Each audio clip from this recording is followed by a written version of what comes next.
Admiral Keung felt the collective consciousness of his hive mind buzzing with uncertainty as he studied the tactical displays aboard his flagship. The Nethys had survived as a species for over 2 million years by being careful and calculating every risk before taking action.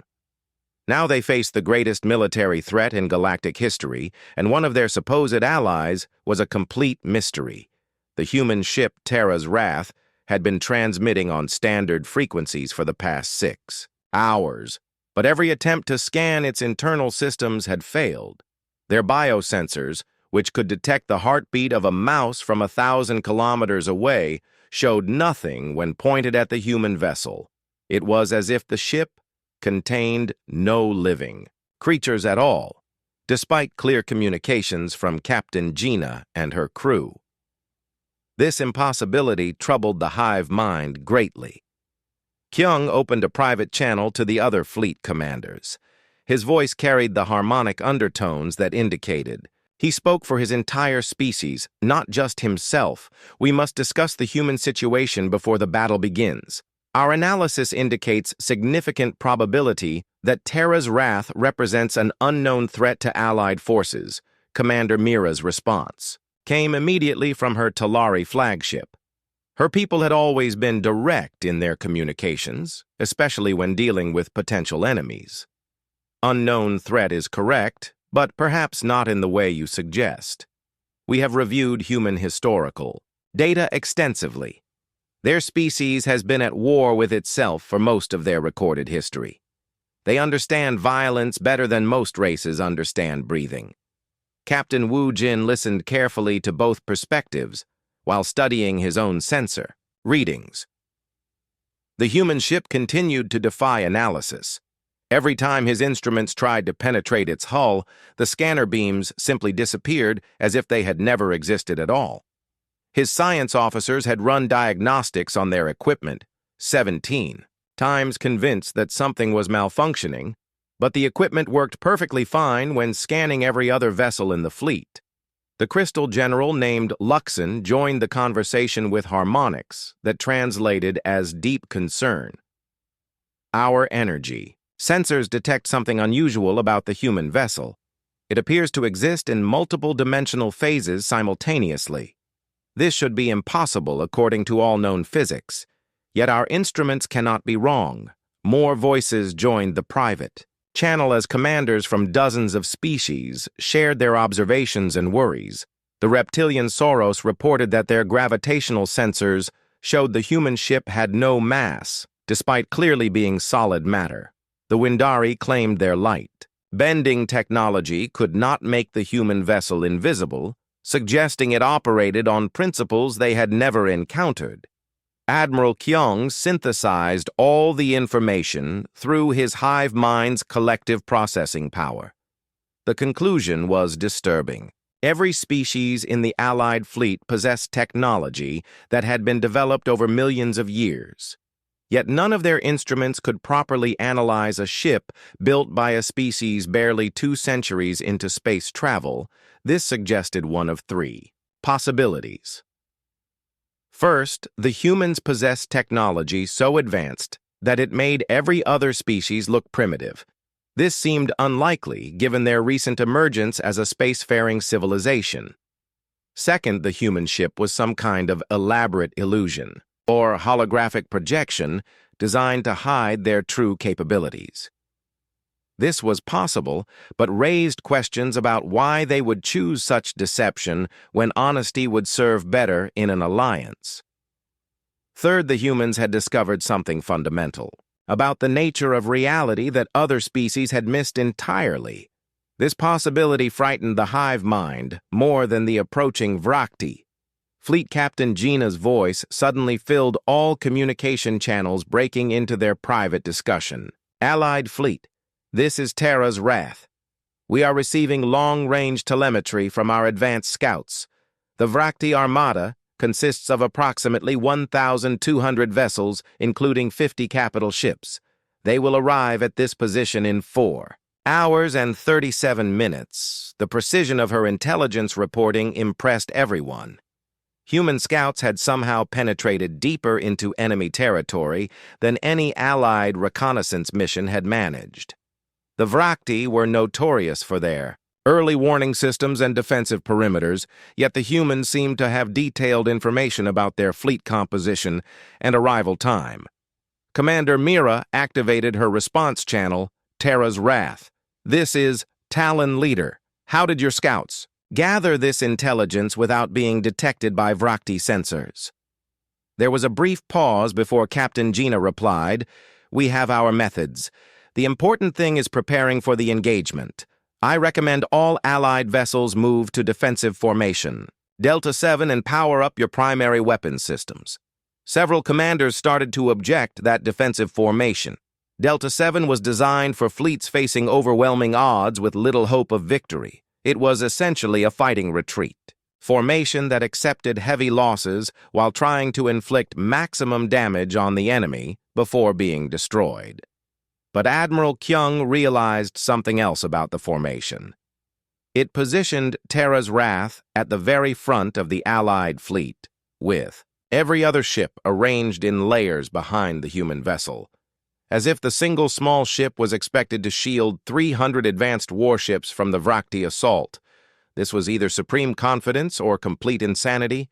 Captain Wu Jin spoke, carefully trying not to give offense. "Terra's Wrath, are you certain about this formation? Your ship will bear the initial brunt of the enemy attack, alone." Captain Gina's response carried a note of something that might have been amusement. That is, the general idea. Captain Wu Jin: "We appreciate your concern, but Terra's Wrath is designed for this type of engagement. Trust me when I say we can handle whatever the Vrakti bring to this fight." The casual confidence in her voice sent chills through the alien commanders. This was not bravado or false courage. This was the tone of someone who knew exactly what they were capable of and had no doubt about the outcome.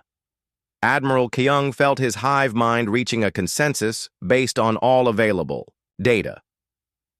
The humans were not revealing their true capabilities because doing so might cause panic among the Allied fleet. If Terra's Wrath possessed technology that could single-handedly defeat a 1,000-ship armada, the psychological impact on other species could be devastating. Better to let everyone think they were facing impossible odds together than to admit that one young species had solved problems that had plagued the galaxy for millions of years. The realization was both comforting and terrifying. Over the next 4 hours, the Allied fleet moved into the requested formation. Each species' ships took their assigned positions in the defensive array. Weapon systems came online and shield generators powered up to maximum capacity. Medical bays prepared for casualties, and engineering teams stood ready for emergency repairs. Through it all, Terra's Wrath sat at the front of the formation, unchanged and unmoving. The human ship showed no signs of battle preparation, no weapon ports opening, no shields activating, no engines warming up for combat maneuvers. It simply waited in space like a patient predator admiral. Kyung tried one final time to understand what they were dealing with. He directed every sensor on his flagship toward the human vessel and coordinated with other ships to create the most detailed scan possible. The combined technological might of dozens of species focused on one small gray ship. The results were impossible. According to the sensors, Terra's Wrath did not exist. Every instrument registered empty space at the coordinates where they could clearly see the human vessel with their own eyes. The ship was simultaneously visible and undetectable, solid and incorporeal, present and absent. Captain Gina's voice returned to the communication channels one final time before the battle began. "All Allied vessels, this is your final warning. The Vrakti fleet has entered the outer system and will be in weapons range within 30 minutes. I strongly recommend you move back to secondary defensive positions." This engagement may become more intense than anticipated, as if summoned by her words, the enemy fleet began appearing on long-range sensors. Dark, angular ships emerging from hyperspace in perfect formation. The Vrakti had arrived, and they brought exactly what intelligence had predicted: over 1,000 vessels designed for conquest and destruction. The battle for the galaxy was about to begin, and nobody except Captain Gina seemed to know what was going to happen next. Admiral Kyung felt his hive-mind consciousness recoiling from what it was witnessing as Terra's wrath continued its systematic advance through the Vrakti fleet. The collective intelligence of his species had processed millions of years of genetic, memory, and evolutionary data, but nothing in their vast experience had prepared them for what the humans were doing. The third wave of reality distortion rippled outward from the human ship, reaching the heavy cruiser formations in the middle of the Vrakti Armada. These were veteran vessels commanded by officers who had conquered dozens of worlds, yet they fell silent just as quickly as the lighter ships had. Their weapons stopped firing, their engines went cold, and their crews simply gave up fighting.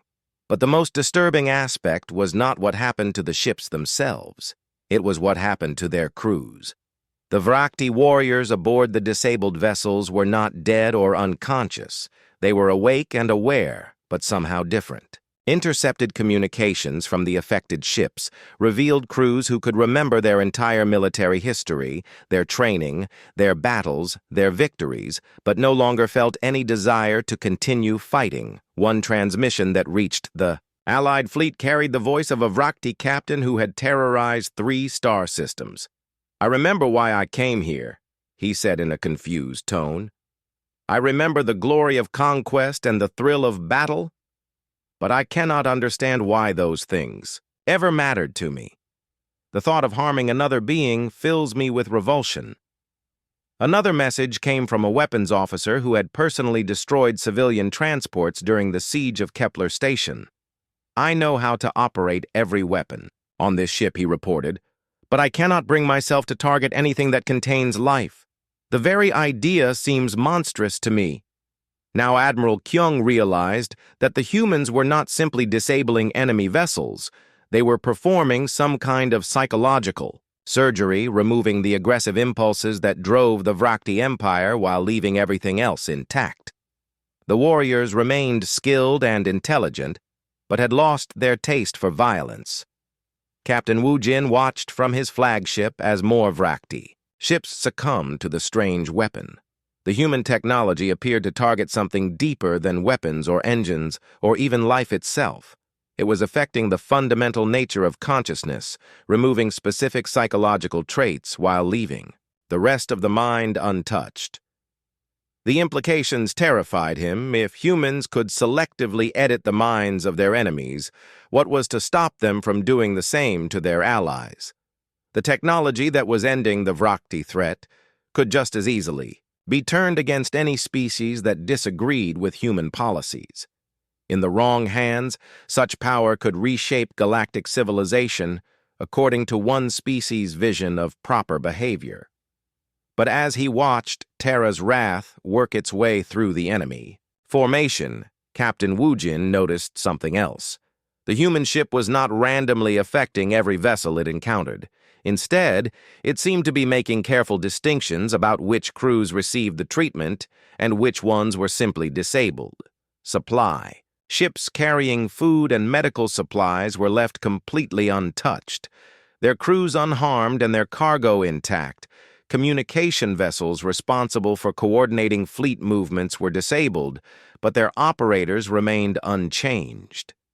Even some combat ships with younger, less experienced crews were spared the psychological modifications. The humans were being selective about who they changed. Commander Mira transmitted on a private channel reserved for senior fleet officers. Her voice carried undertones of both admiration and concern. They are not simply removing aggression from every Vrakti warrior. They appear to be targeting only those individuals whose psychological profiles indicate excessive violence or sadistic tendencies. Observation was correct. Terra's wrath was somehow scanning the minds of thousands of enemy crew members and making individual decisions about which ones needed modification. The ship's mysterious technology could apparently distinguish between Professional soldiers following orders and genuine war criminals who enjoyed causing suffering, Captain Gina's voice filled the communication channels with an update on the situation. Allied fleet. This is Terra's wrath. We have successfully processed 60% of the Vrakti Armada. The remaining vessels are attempting to withdraw, but our engagement protocols require complete pacification of all hostile forces. Several Vrakti ships on the outer edge of their formation had indeed begun retreat maneuvers. Their captains had finally recognized that conventional weapons were useless against the human vessel and were trying to escape before suffering the same fate as their comrades. But Terra's wrath was not allowing anyone to leave the human. Ship began to accelerate, moving faster than should have been possible for something its size. The blue glow surrounding its hull intensified, and the reality distortions it projected started reaching across impossible distances. Space itself seemed to bend around the vessel, allowing it to affect targets that were light minutes away. Warlord Drex found his massive dreadnought caught in one of these spatial distortions, despite being at the very back of the Vrakti formation. His ship's engines strained to maintain escape velocity, but the human weapon was somehow slowing time around his vessel, making every second stretch into minutes. His communication systems crackled with reports from throughout his fleet ships that had tried to jump to hyperspace, found their faster-than-light drives, mysteriously non-functional vessels that attempted to hide behind asteroids, discovered that the human technology could reach them regardless of physical barriers. Even ships that had powered down completely and were drifting in space, hoping to appear dead, were being systematically located and processed. There was no escape from Terra's wrath.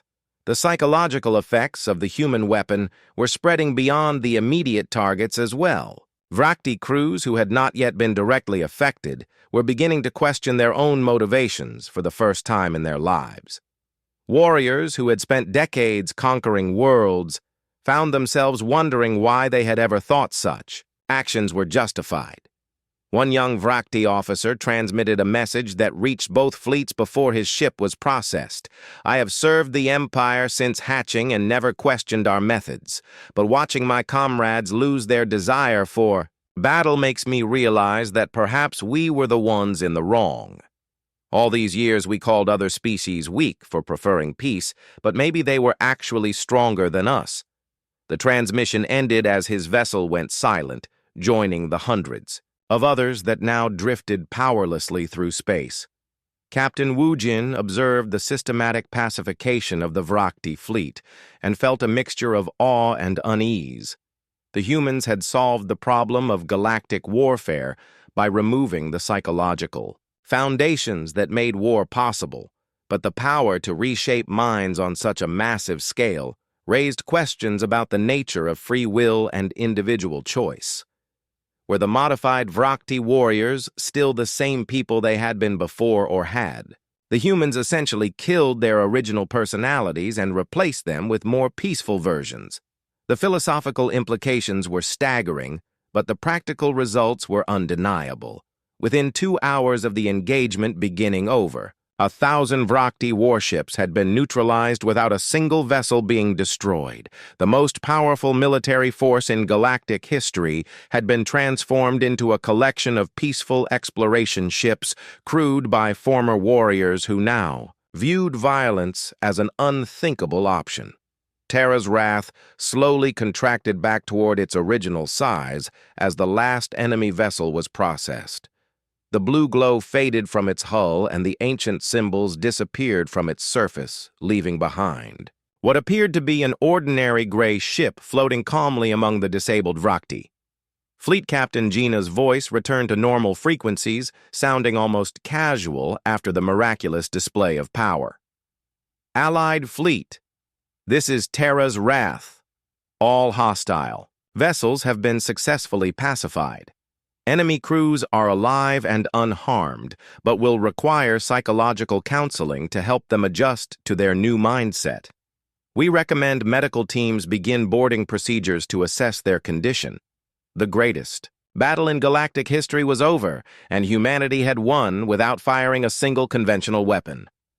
The Vrakti Empire as a military threat had ceased to exist, but thousands of lives had been preserved and given a chance to choose a different path. In the silence that followed, every alien commander found themselves wondering the same question. If this was what humans considered a standard engagement, what other capabilities were they hiding throughout their small corner of the galaxy? Captain Wu Jin stood on his observation deck 3 days after the battle, watching medical teams from a dozen species working together to care for the former Vrakti warriors. The disabled enemy ships had been towed to a safe location where doctors and counselors were helping thousands of confused soldiers understand what had happened to them. The transformation was remarkable to witness. Vrakti officers who had spent their entire lives planning invasions were now working alongside their former enemies to coordinate humanitarian aid. Warriors who had destroyed entire colonies were volunteering to help repair damaged civilian ships. The same minds that had perfected the art of conquest were now focused on healing and rebuilding, but the most profound changes were still happening within the former warriors themselves. Wu Jin had spoken with dozens of them over the past few days, and their stories were both inspiring and deeply unsettling. Commander X-Rak had been responsible for orbital bombardments that killed millions of civilians. Yet now he wept when discussing the suffering he had caused. A weapons specialist named Thex could remember every detail of designing planet-killing devices, but felt physically sick at the thought of ever building such things again. They retained all their memories and technical knowledge, but their emotional relationship to violence had been completely altered. The humans had somehow separated the capacity for aggression from every other aspect of personality, leaving behind individuals who were recognizably the same people, but fundamentally different in their motivations. Captain Gina had agreed to meet with the Allied commanders to explain what had happened. The meeting took place aboard the Council flagship in a conference room that brought together representatives from dozens of species. All eyes were focused on the human captain as she entered the chamber, looking exactly as calm and professional as she had before demonstrating. Impossible power. Captain Gina began without preamble. What you witnessed 3 days ago was the deployment of a consciousness modification field developed by human scientists over the past century. The technology allows us to identify and neutralize specific psychological patterns associated with unprovoked aggression while leaving all other mental functions intact. Admiral Kyung's hive mind buzzed with rapid processing before responding, "How is such precision possible?" Our understanding of consciousness suggests that personality traits are deeply interconnected. You should not be able to remove one aspect without affecting others. Gina smiled slightly. We discovered something that other species apparently missed. Aggression toward innocent targets is not a fundamental part of consciousness. It is a learned behavior that can be unlearned. The modification field simply accelerates a psychological process that occurs naturally in individuals who experience genuine empathy. Commander Mira leaned forward with her sharp eyes fixed on the human captain. But how did your people develop such technology in only 2 centuries? Most species require millions of years to understand consciousness at that level. The answer lies in human history, Gina replied. We spent most of our existence at war with ourselves. Every conflict taught us something new about the psychology of violence and the methods needed to prevent it. By the time we achieved space travel, we had already solved the fundamental problem of aggression. She activated a holographic display showing images from Earth's past wars and battles spanning thousands of years, filled the air above the conference table. The brutality was shocking to most alien observers whose species had achieved peace much earlier in their development. We learned that beings fight for 3 primary reasons. Gina continued, fear of others who are different from themselves, desire to control resources that belong to others, and enjoyment of the act of violence itself. The first two motivations can be addressed through education and diplomacy. The third requires direct intervention. Captain Wu Jin studied the historical images with growing understanding. Human civilization had been a laboratory for studying violence and its solutions. Every war had provided data about what drove people to fight and what could convince them to stop. The species that other aliens considered young and inexperienced had actually spent longer analyzing conflict than anyone else. But surely removing aggressive impulses without consent raises ethical concerns about free will? The crystal General Luxon harmonized. Gina's expression became more serious. We only modify individuals whose psychological profiles indicate they derive pleasure from causing unnecessary suffering to others. Professional soldiers defending their homes retain their protective instincts completely. Individuals who fight because they believe they have no choice are offered education and alternatives. Only those who enjoy inflicting pain on innocents receive permanent modification. The distinction was crucial. Terra's wrath had not turned warriors into pacifists. It had removed sadistic tendencies from individuals whose aggression was rooted in cruelty rather than necessity. The former Vrakti soldiers could still defend themselves and others if needed, but they no longer felt any desire to hurt people for entertainment. Admiral Kyung processed this information through his collective consciousness before asking the question that troubled everyone present. How many ships like Terra's Wrath does humanity possess? Every human world has several vessels equipped with consciousness. Modification technology, Gina replied calmly. We have been preparing for galactic integration since achieving faster-than-light travel. Our analysis of historical data indicated that most civilizations eventually face threats from species that cannot be reasoned with traditional methods. Implications sent chills through every alien present. Humanity had not stumbled into advanced technology by accident. They had deliberately developed the means to end warfare itself and had been quietly positioning themselves as the ultimate peacekeeping force in the galaxy, Captain. Wu Jin found his voice first. You submitted that tactical analysis to the Galactic Council as part of your membership application. It was not just an analysis. Gina confirmed. It was a demonstration. We showed the Council how every major conflict in galactic history could have been resolved more effectively with minimal loss of life. Most involved removing specific individuals whose psychological profiles made them incompatible. Captain Wu Jin watched through his viewing screen as reality itself seemed to bend around the human ship. The impossible had just become more impossible as Terra's wrath absorbed weapons fire that should have destroyed anything made of matter. His instruments were registering energy readings that violated every known law of physics, while his eyes showed him something that his mind struggled to accept. The human vessel was changing. What had appeared to be solid metal hull began flowing, like liquid. The gray surface rippled and shifted as if the entire ship were made of some advanced programmable matter.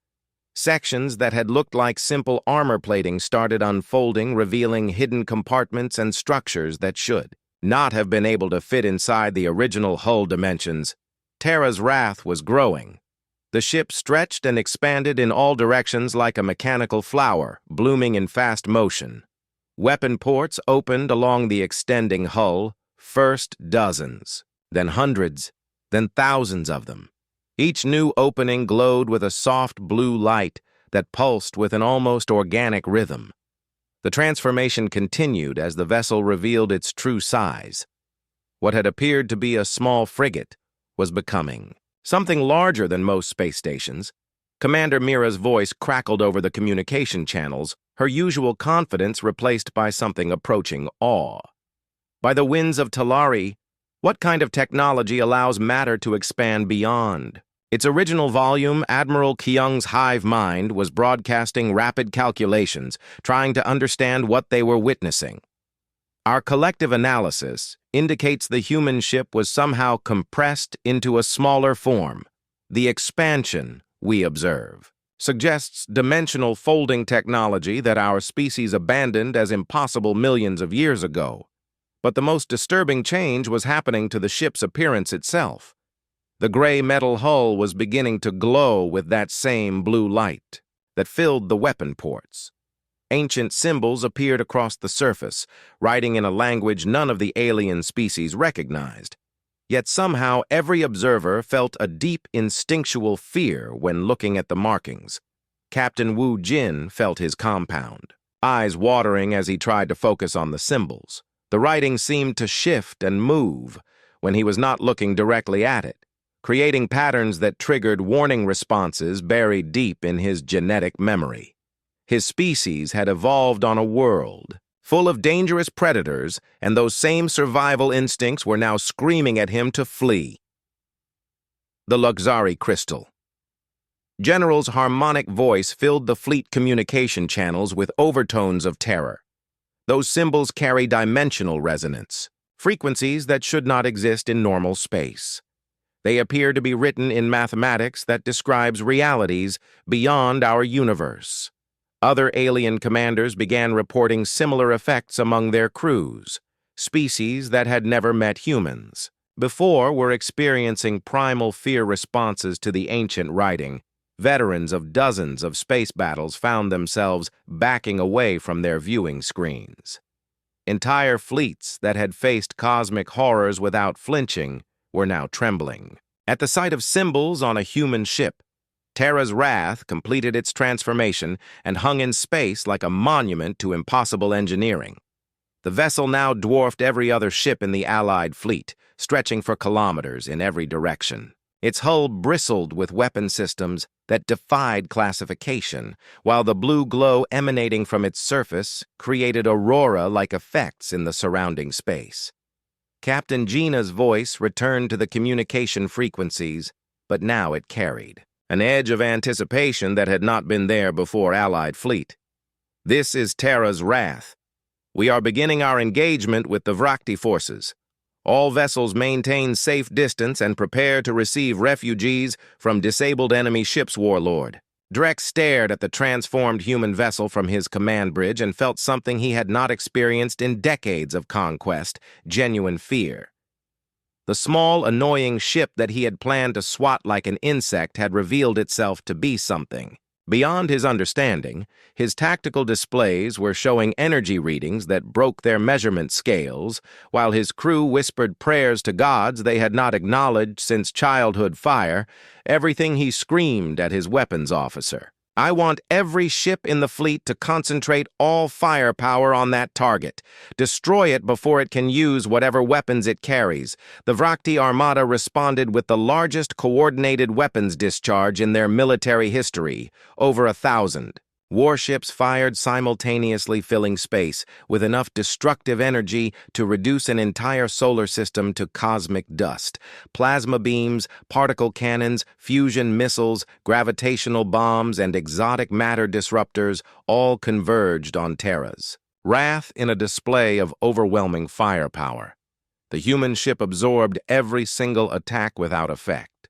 The massive barrage that could have destroyed fleets simply vanished into the blue glow surrounding Terra's Wrath, as if the energy were being consumed by something hungry. The weapon's fire did not bounce off shields or explode against armor. It just ceased to exist the moment it made contact with the human vessel. Then Terra's Wrath began to fight back. The first weapon discharge from the human ship was not a beam or projectile or energy blast. Instead, reality itself seemed to ripple outward from Terra's Wrath, like waves spreading across the surface of a calm lake. The distortion traveled at impossible speeds, reaching the nearest Vrakti destroyers before anyone could react. The effect was immediate and terrifying. Ships that had been firing their weapons and maneuvering for attack positions suddenly went silent. Their engines stopped, their weapons powered down, and their crews fell unconscious at their stations. The vessels remained intact with no visible damage, but they drifted helplessly in space, as if their life force had been drained away. A second wave of distorted space rippled outward from Terra's Wrath, reaching deeper into the Vrakti formation. More ships went dark as whatever the humans were doing spread through the enemy fleet like a plague. The affected vessels showed no signs of destruction or structural damage, but their crews had simply stopped fighting. Captain Wu Jin realized with growing horror that he was witnessing something far worse than conventional warfare. The humans were not destroying their enemies, they were harvesting them. The ripples emanating from Terra's wrath were somehow draining something essential from the Vrakti ships, leaving the hulls intact, but removing whatever made them dangerous. One of the disabled Vrakti vessels managed to broadcast a weak signal before its communication systems failed completely. The transmission reached both fleets and filled every speaker with the voice of a terrified warrior. They are taking our aggression, our will to fight our hatred. Everything that makes us Vrakti is being pulled away. The voice faded into static as the ship joined the growing number of silent hulks drifting through Space Warlord Drex found himself ordering his massive dreadnought to retreat as Terra's wrath continued its methodical advance. The human ship was not just winning the battle, it was rewriting the fundamental rules of warfare itself. Instead of destroying enemies, it was somehow transforming them, removing their capacity for violence while leaving them alive. The implications were staggering. Captain Gina's voice filled the communication channels once more. Terra's wrath to all allied vessels. The Vrakti fleet is being pacified according to protocol. All enemy crews will survive the process, but will require medical attention once we complete the operation. Please prepare to receive prisoners who will no longer pose a threat to galactic peace. In less than 30 minutes, the greatest military armada in galactic history had been reduced to a collection of powerless hulks floating in space. The crews were alive, but somehow fundamentally changed, as if the very essence of their warlike nature had been surgically removed. The age of conventional warfare had just ended, and humanity had been the ones to end it. Captain Wu Jin pressed his six-fingered hands against the cold metal rail of the observation deck. His compound eyes reflected the stars that filled the viewing window, but his mind was focused on something much closer. The greatest military gathering in galactic history was taking place right outside his ship, and he had a front-row seat to witness it. The Galactic Council had called for this meeting 3 months ago when the Vrakti Empire declared war on every free world in the galaxy. It was not the first time the Vrakti had threatened other species, but this time was different. This time they meant to conquer everything. The Council had no choice but to fight back. Every major species in the galaxy had answered the call. The bird-like Talari brought 50 of their finest plasma cruisers. Each ship gleamed like silver in the starlight, with wings that could slice through asteroid fields. Their weapons could turn a planet into glass within hours. Captain Wu Jin had seen them in action during the border wars, and even his battle-hardened nerves had trembled at their power. The insect race called the Nethys had sent 100 bioships that looked more like living creatures than machines. These vessels grew from seeds in special nurseries, and their hulls could heal from damage like skin closing over a wound. The Nethys pilots connected directly to their ships through neural links, making them move with impossible grace through space battles, Admiral Kyung had assured everyone that his bio-fleet could take on twice their number in conventional warships. The crystal beings, known as the Luxari, contributed 30 energy destroyers that hummed with pure power. These ships did not fire bullets or plasma beams. Instead, they channeled the energy of stars themselves and could make enemy vessels simply vanish from existence. The Luxari claimed their weapons drew power from dimensions beyond normal space, and Wu Jin believed them after seeing the test demonstrations. Dozens of other species had sent their best warships too. The reptilian Soros brought their famous shield ships that could protect entire fleets. The gaseous Windari sent vessels that could become invisible by bending light around them. The rock people, called granite folk, had ships made from asteroids that could ram through anything.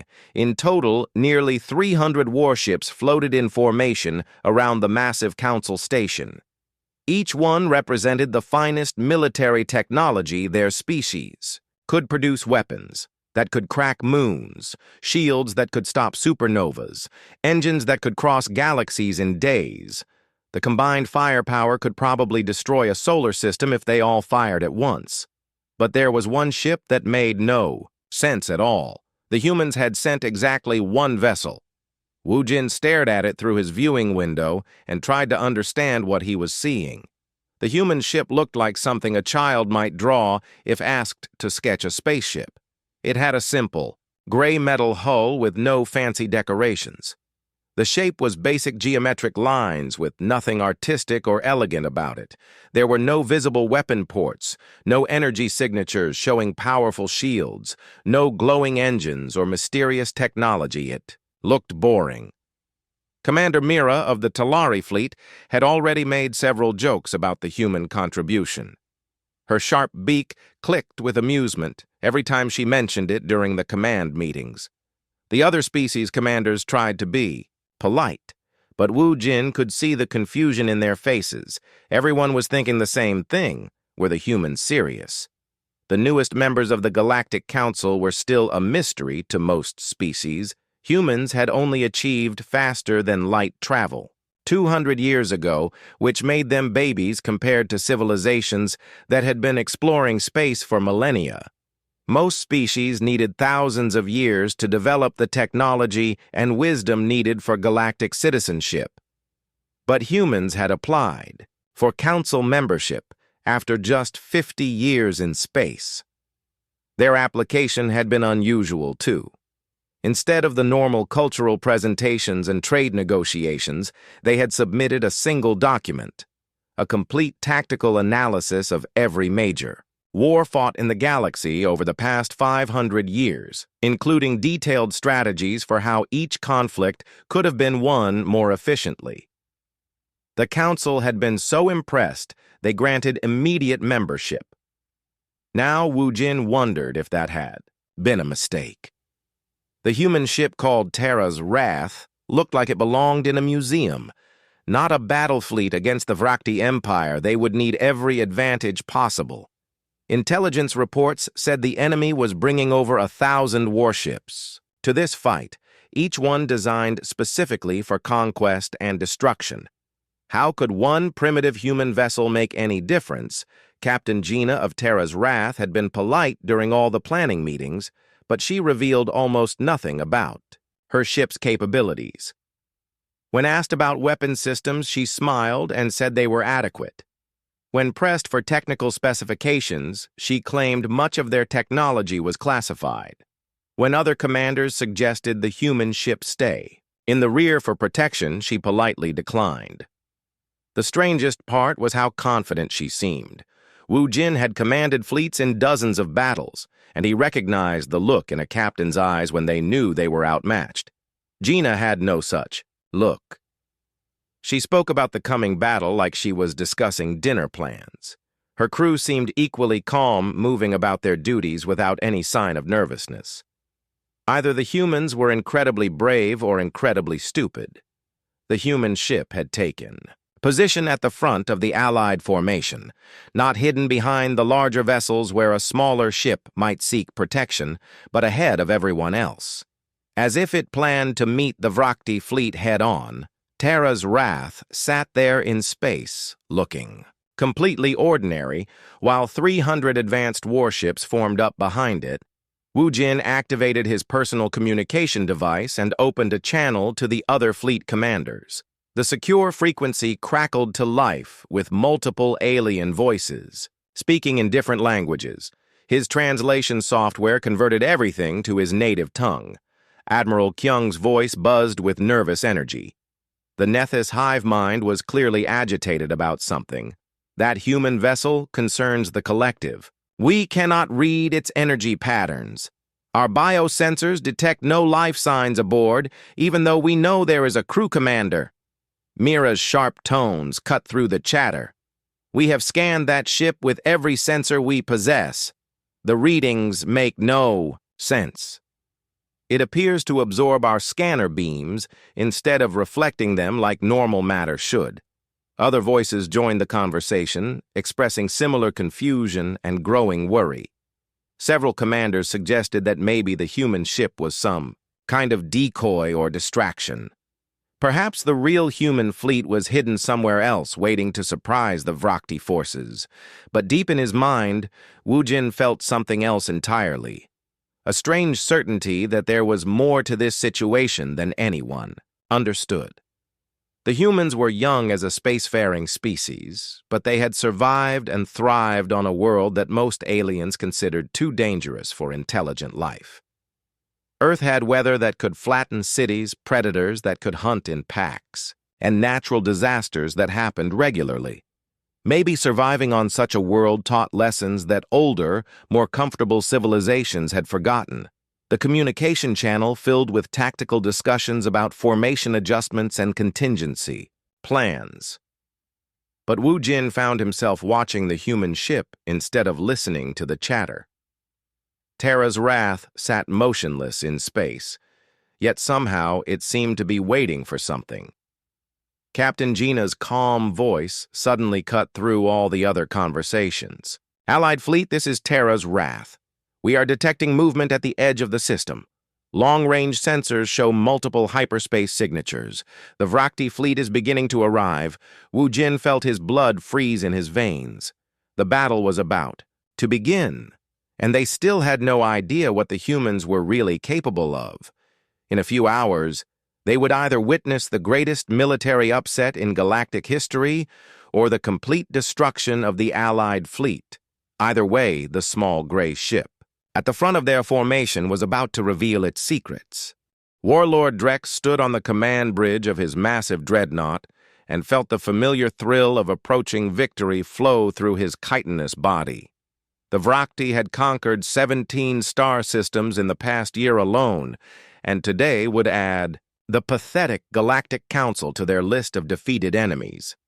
His mandibles clicked with anticipation as he studied the tactical displays showing the enemy fleet arrangement. The Allied formation was even weaker than his intelligence reports, had suggested less than 300 ships arranged in what appeared to be a desperate defensive pattern. His own fleet numbered over 1,200 vessels, each one specifically designed for breaking enemy resistance and claiming territory, the sea. Outcome of this battle was already decided before the first shot was fired. The Vrakti Empire had spent centuries perfecting the art of warfare, while other species wasted time with diplomacy and peaceful trade agreements. Every ship in Drex's armada carried weapons that could shatter planetary shields and engines powerful enough to chase down fleeing enemies across multiple star systems. His crews were veterans of dozens of campaigns hardened by constant battle and trained to show no mercy against. Such overwhelming force, the Council Alliance looked like children playing with toys, but something on his tactical display caught Drex's attention and made him lean forward for a closer look. One small ship had positioned itself far ahead of the main Allied fleet, sitting alone in space as if it intended to face his entire armada. Single-handedly, the vessel appeared unremarkable compared to the sleek alien designs behind it, just a simple gray hull with basic geometric lines. His tactical officer noticed his interest and spoke in the harsh, clicking language of their species. "Warlord, that forward vessel is broadcasting identification as a human ship, Terra's Wrath. Intelligence files indicate humans are the newest council members." With primitive technology, Drex's compound eyes studied the lone ship with growing amusement.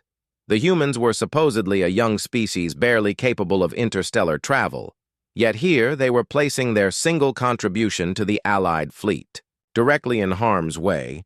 Either they were incredibly brave or incredibly stupid. In his experience, there was usually little difference between the two. Launch a probe and get me detailed scans of that human vessel. Drex ordered. "I want to know exactly what kind of weapons we're dealing with."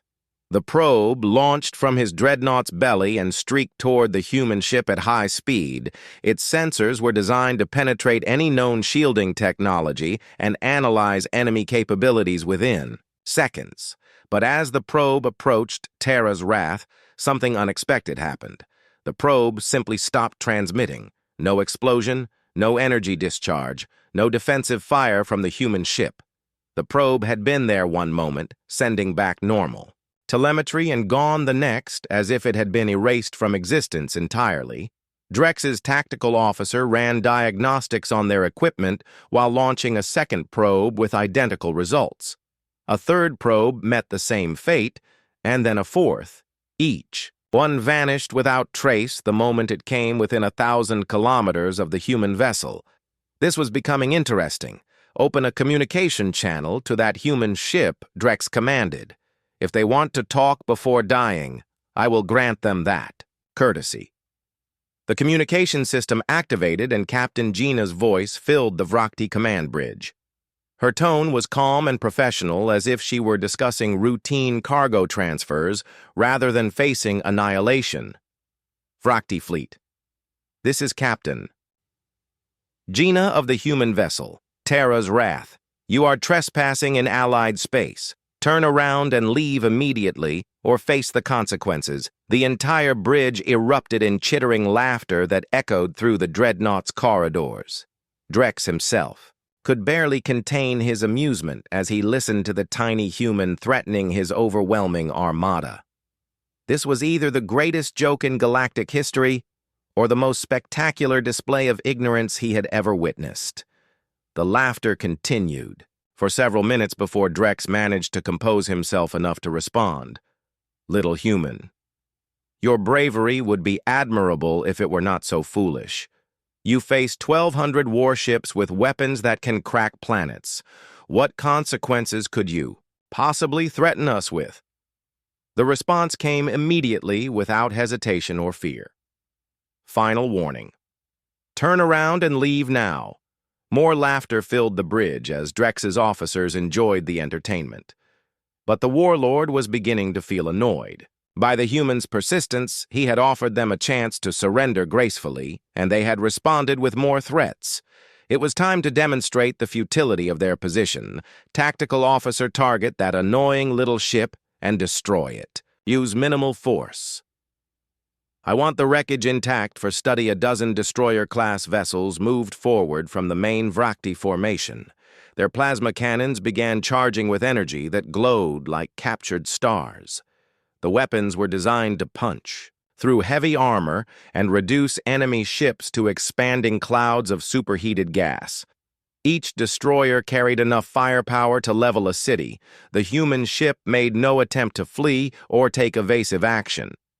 Terra's Wrath simply sat in space waiting as, if Captain Gina had accepted her fate with resignation, the Allied fleet behind her began moving backward, apparently abandoning their forward vessel to its doom. Several alien commanders were broadcasting urgent warnings for the human ship to retreat. Terra's Wrath remained motionless. The Vrakti destroyers reached optimal firing range, and Drex gave the order to commence the attack. 12 plasma cannons fired simultaneously, sending brilliant beams of destructive energy lancing through space. Toward their target, the combined firepower could have destroyed a small moon and would certainly vaporize one primitive human vessel. The plasma beams struck Terra's Wrath directly and vanished completely.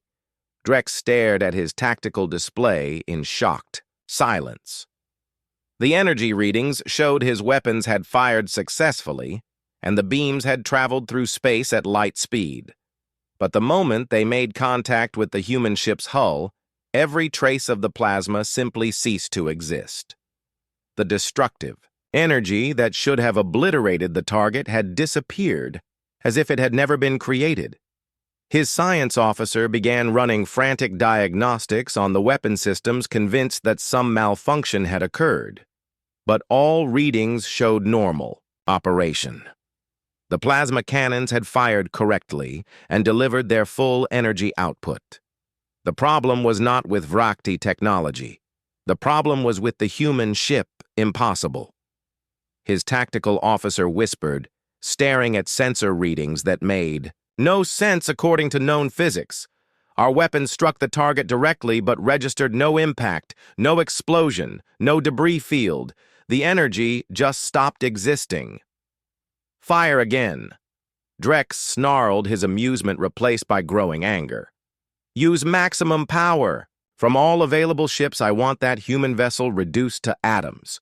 20 more Vrakti warships opened fire with every weapon they possessed. Plasma cannons, particle beams, fusion torpedoes, and gravitational disruptors all targeted the same small, gray ship. The combined assault carried enough destructive force to sterilize the surface of an inhabited world. Every single shot vanished the moment it touched Terra's Wrath hull. The human ship absorbed the devastating barrage without showing any signs of damage. No scorch marks on its hull, no energy discharges from overloaded shields, no debris scattered into space. It simply sat there unchanged and apparently unharmed, while the most advanced weapons in the Vrakti arsenal proved completely ineffective. Captain Gina's voice returned to the communication channel, still maddeningly calm, Allied fleet. You might want to move back a bit further. This could get messy. Then something began happening to Terra's Wrath that made every sensor on. Every ship in both fleets registered readings that should have been impossible. The human vessel started to change.